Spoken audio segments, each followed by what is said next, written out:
護身霊とつながるセブンステップ前編。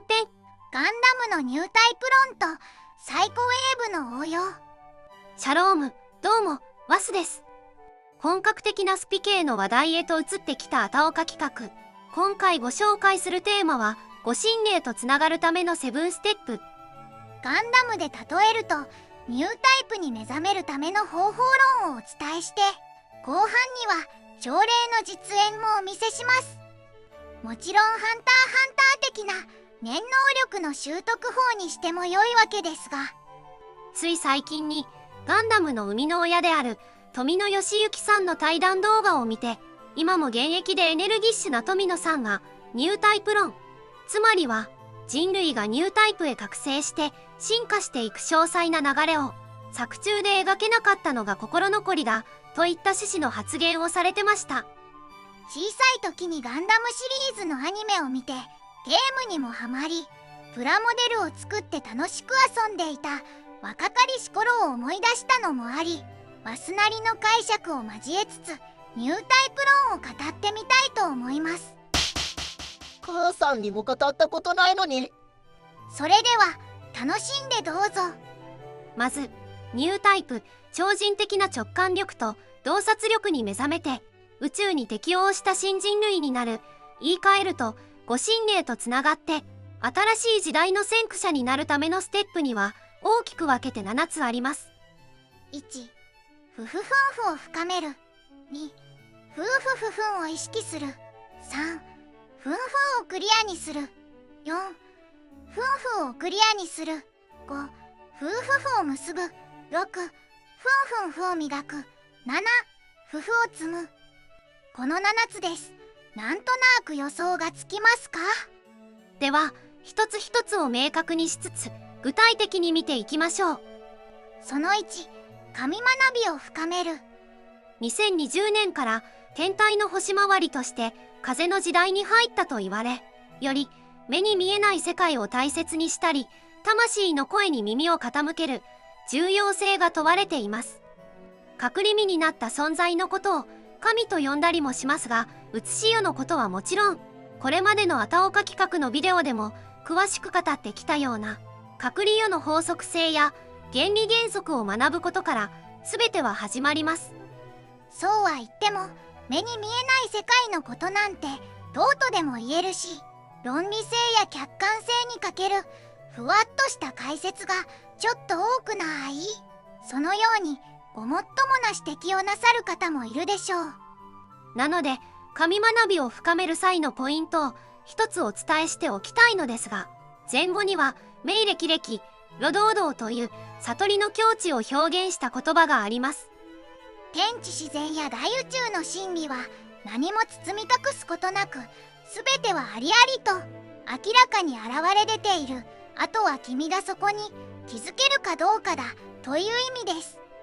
なんとも分かりづらいふんわりした説明をいくら聞いても遠回りになるので、変に小難しく回りくどいお話や言葉遊びのへりくつではなく、この前後に倣って、なるほど、確かに言われてみればその通りだなという納得感のある、腑に落ちるような分かりやすい解説をしてくれる人から学ぶと吉です。その2、清潔感を意識する。これは女性に好かれる圧倒的ナンバーワン、清潔感のある人ですね。神社仏閣へ参拝する前にはお手水で手を洗って口をゆすぐ習慣があるように、護身霊は不浄を嫌うので礼節として身だしなみに気を使うと良いです。私たちも何日もお風呂に入っていないような老けや赤まみれの人とはお近づきになりたいと思わないし、話しかけられても避けちゃいますよね。毎日ちゃんと歯を磨く、シャワーを浴びる、小綺麗な服を着る、部屋を掃除などすると、汚れと一緒にまとわりついてた邪気や邪霊も剥がれ落ちてくれます。異性にも心霊にも好かれるよう、必要なエチケットを意識して生活しましょう。その3、感情をクリアにする。感情を飼いならす心理術のビデオで詳しく取り上げましたが、ネガティブすぎるマイナス思考や不平不満、愚痴などの言霊は邪気や邪霊を呼び込む餌にもなってしまいます。嫌な出来事に直面するとついつい人はマイナス部分に焦点を当てがちですが、最終的にそれが吉と出るか凶と出るのかは全く同じ出来事でもどのように捉えてどう乗り越えていくかによります。日々の想念や言葉に気をつけて適切に感情を浄化すると運が開きますよ。またニュータイプになりたい、ご神霊とつながりたいという目的が、人から崇められたい、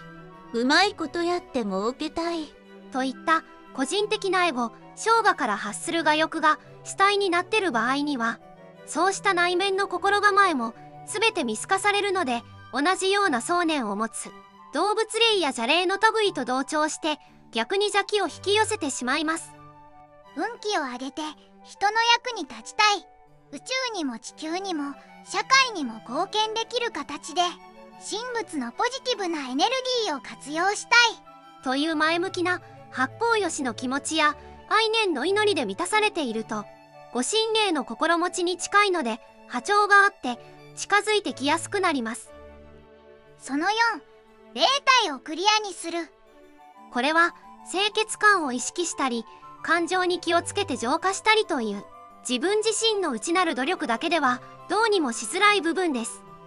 ワスももともとはそこまで敏感でなく気の違いなどわからない方でしたが、エンパスという周囲の気や波動を吸い取ってしまう得意体質で、ずっと胸のあたりに拭いきれないしこりやモヤモヤを抱えていました。そこで自分の中にわだかまっていた気持ち悪さを解消するために朝礼を受けてみたのです。自分の霊体が清まってすっきりすると視界も思考もクリアになり、一気に視野が広がった感覚になりました。昔は考え方や振る舞いにもかなりの癖や偏りがある変人でした。実は自分はこうなんだと思い込んでいるその考えの奥底に邪気や邪霊、動物霊などが隠れ潜んでいて、いろんな霊体が複合的に混ざり合い影響を及ぼし合ってその人格が形成されています。身体の 60% は水分ですが、水中に不純物が混ざって濁っている状態では中に何があってどう関わってるのか覗けないし、正常なご神霊からするとちょっと濁りすぎてて優に近づけないよというのが本音です。水質がきれいに透き通って初めて水中の景色をはっきりと認識できるようになり、その人本来の尊さも大いに発揮できるようにもなります。はい、そんな感じでガンダム的なニュータイプ覚醒法の前編。1、神学びを深める。2、清潔感を意識する。3、感情をクリアにする。4、霊体をクリアにするをご紹介しました。後編まで含めると長尺になって、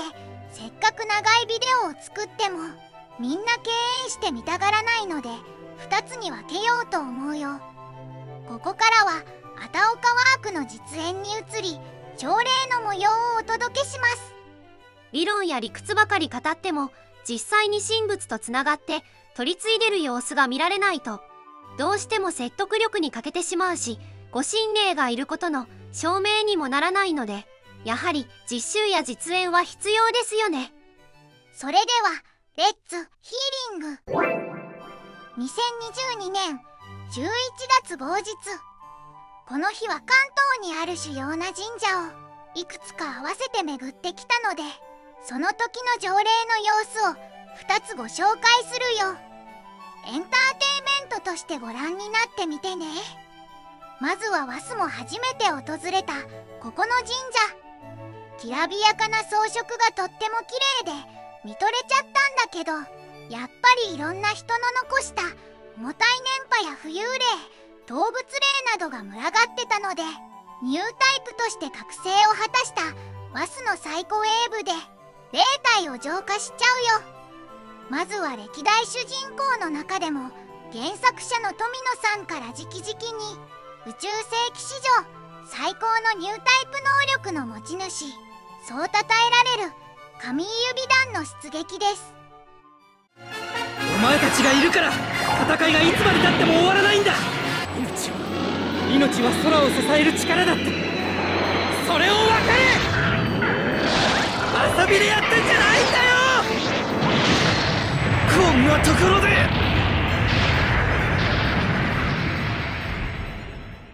さてどうかな。華麗に散っていった仲間たちの思念の力をエネルギーに変えて、カミーユ君の愛の一撃によって神社一帯を覆っていたサンスカール兵たちが一掃されて、すがすがしいコロニーの雰囲気を取り戻したように感じ取れないかな。ちなみに社殿の飾りで時々見られる千木の形状とプラスすると、神社ってなんとなくガンダムっぽい造形に見える感じがするよね。初めてプラモデルで飛行形態への変形機能が備わったゼータガンダムは速攻で買って組み立てたし、武者ガンダムも見た目が好きでガンプラを作ってみてたけど、あれとか顔と神社をそのまま差し替えてみても違和感なさそうだもんね。ご神霊と人とが合体した状態を神霊的に捉えたのがガンダムの姿で、世界を力でねじ伏せて支配しようとするグフやジオングなどの邪気や邪霊と戦う姿を象徴的に映し出している物語だとワスは捉えているよ。向かってくるのならその力を奪う。ゼータが魂の力を表現するマシンなら、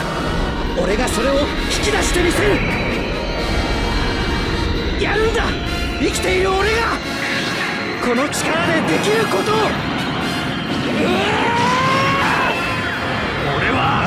俺はまだ。ありがとうみんな。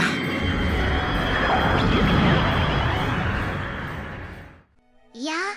さすがはニュータイプ力ナンバーワンのカミーユくん、セリフがいちいち素敵です。名前からして海外の人っぽいけど、なんと生まれは日本らしいですね。はい、続いてはこちら。こっちの神社もすごく格式が高くて、関東地域ではとても有名なところ。黒と金の色彩が落ち着いて見えて渋くてかっちょいいよね。まるでサイコガンダムのようにおでこからメガ粒子砲を撃ってきそうな佇まいです。ここは特に参拝客が多くて人の出入りが激しいので、その分さまざまな重たい念や霊たちの置き残しが見られます。神社に渦巻いた三尊霊たちを一掃するべく出撃するのは、高いニュータイプ能力と類まれな操縦テクニックで史上最強とも噂される初代パイロットのアムロレイ。逆襲のシャアで登場したニューガンダムに乗り込み、サイコニュの遠隔操作でフィンファンネルをビュンビュンに飛ばして敵兵をフルボッコに癒しちゃいますよ。アムロ、行きます。なぜ答えを急ぎすぎる。フィンファンネル、もちろん。バカだバカだ。はい、ということでね、いかがでしょう。社殿の重たくなってた雰囲気がファンネルの一斉射撃で一掃されて、より軽やかで正常な空気感に変わったように感じられないかな。念のため分かりやすいようにビフォーアフターで見比べてみるよ。ビフォーアフター、アムロ出撃前、アムロ出撃後、2つ同時に見比べてやるぜ。どうかな。1つ目の神社と2つ目の神社の両方で条例前と条例後での気の違いが分かっちゃうかな。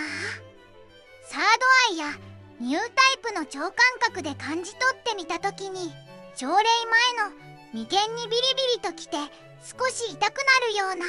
いろんな電波や霊体が混ざってやや濁りや雑味のある気の状態と、条例後のご神霊のピュアなエネルギーが眉間を通り抜けてお腹までズドンと直入して、丹田にエネルギーが溜まってくるような感じの濁りや雑味のない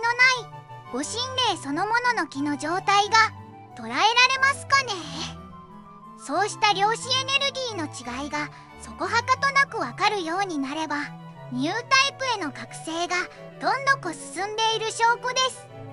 ここまで宇宙世紀ガンダムシリーズを通して地球連邦軍が命がけで戦ってきた相手、サンスカール帝国やジオン軍、シオンの民たちの言い分もわからなくはないんだけど、いきなりスペースコロニーを落っことして人類を大量虐殺しちゃったり、コロニー内部に毒ガスを注入して大勢の生命を奪ったりなど、ちょっとやっていいことのラインを激しく逸脱しちゃってます。たとえ気持ちや頭で納得いかないことがあっても、いきなり武力行使に訴えるのではなく、誠実に腰を据えた話し合いから始めてほしいところだよね。他にいくらでもやり方はあるはずだ。手段を間違えた人間が平和を語るな。主義を歌えばどんな過激なこともできるというわけか。戦うことでしか意志を示せないのか。やってみせるさ。まだ終わりじゃない。この辺りのメッセージは現代の世界情勢とも絡めて私たちの心にもぐっと響いてきますね。はい、ということでこの日は他に巡ってきた神社もあるんだけれど、その時の条例の模様は次回作でお伝えするね。次は一体どんなニュータイプヒーローが活躍するのでしょうか。俺たちは生活費を稼ぐんでゼータガンダムを盗もうとした。んならオールドタイプは引っ込んでみんな俺たちに任せりゃいいんだ。俺たちはジャンクや若い仲間。新番組「機動戦士ガンダムダブルゼータ」ついに出番だ。さて、いかがだったでしょうか。ガンダム的なニュータイプ覚醒法は後編のビデオも鋭意制作中なので近日中にお届けできると思います。ガンダムという偉大な作品がますます世界中に広まって全人類がニュータイプへと進化する機運が高まると良いですね。あとちょうど今 LINE を使ってワスの素敵なアート作品やグッズ、サービスなどが購入できるオンラインショップも作ってる最中なので、また完成したらお披露目しちゃいます。ニュータイプの世界が垣間見えた。私もジオン軍と戦う一員になりたい。一度はガンダムに乗ってみたいよね。そのように感じていただけた人がいたら、お気軽にいいねやチャンネル登録、コメントなど残してくださるとハイパー嬉しすにゃん。最後までご覧いただいて誠にありがとうございますコット。